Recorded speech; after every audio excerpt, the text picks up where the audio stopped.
Stop staring at your English textbook for 4 hours. Science has proven that reading the same page over and over again is completely useless.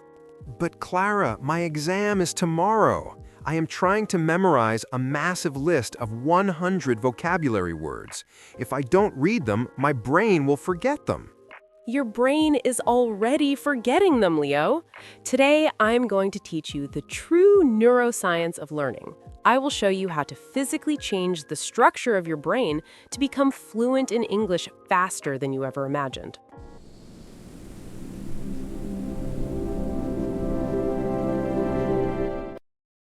Okay, Clara, you just told me that my study method is useless. I feel completely overwhelmed. I spent the entire morning staring at this book. I know it feels productive, Leo, but reading passively is an illusion. You feel like you are learning, but the information is just floating in your short-term memory.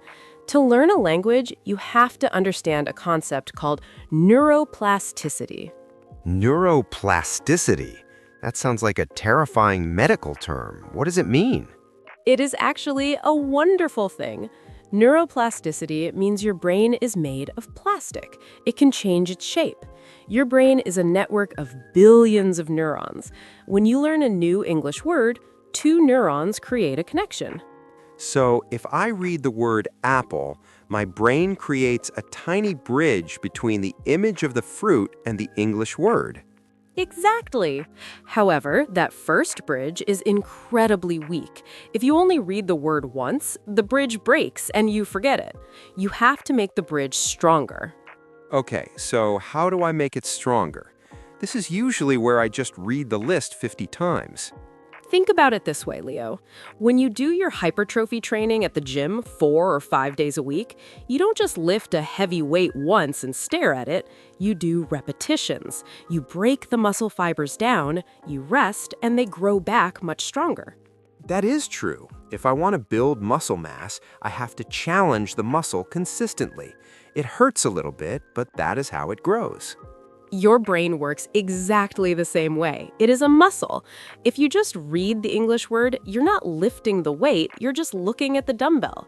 To build a strong neural pathway, you have to use a technique called active recall. Active recall? That sounds exhausting. How do I do that? It means you have to force your brain to search for the answer without looking at the book. You read the Spanish word manzana, you close the book, and you force your brain to remember the English word. Ah, and that moment of struggle when I'm thinking, what is the word? What is it? That is like lifting the heavy weight. Yes, that struggle is the exact moment neuroplasticity happens. The neural connection becomes thicker and faster. Suddenly, the word moves from your short-term memory to your long-term memory. That is brilliant. But wait, I have another problem. Sometimes I use active recall, I learn the words on Monday, but by Friday I have forgotten everything again. That's because you're ignoring the second rule of neuroscience, the spaced repetition system. Spaced repetition. Let me guess, I have to repeat the words but with spaces between them. Precisely! Your brain is designed to delete information that it doesn't use. It's trying to save energy. If you learn a word on Monday and don't use it on Tuesday, your brain says, "Oh, this is not important. Delete it." So I have to review the words before my brain deletes them. Exactly. You review the word 1 day later, then 3 days later, then a week later. Each time you remember it, you prove to your brain that this information is vital for your survival. This is fascinating. I feel like I am finally understanding how the machine inside my head works. Are there any other biological secrets to learn faster? There is one massive secret, and it is the easiest one of all. You have to sleep. Sleep? I can do that. I'm a professional sleeper. When you learn English during the day, the information is fragile. But when you go to sleep, your brain replays the day.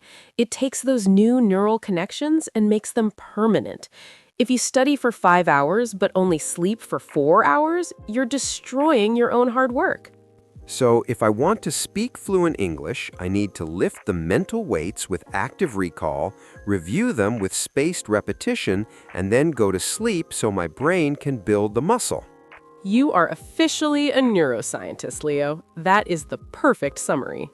I'm going to throw away my highlighters right now and start practicing active recall. And what about you guys listening at home? How do you study your vocabulary? Tell us in the comments in English. Do you just read the textbook or do you use flashcards to test your brain? We want to read your study strategies. And please go get some sleep tonight so your brain can process this video. If you want to unlock your brain and speak with confidence, please click the like button and subscribe to the SciFluency podcast. Thanks for listening today, guys. Keep building those neural pathways. Bye-bye. See you next time.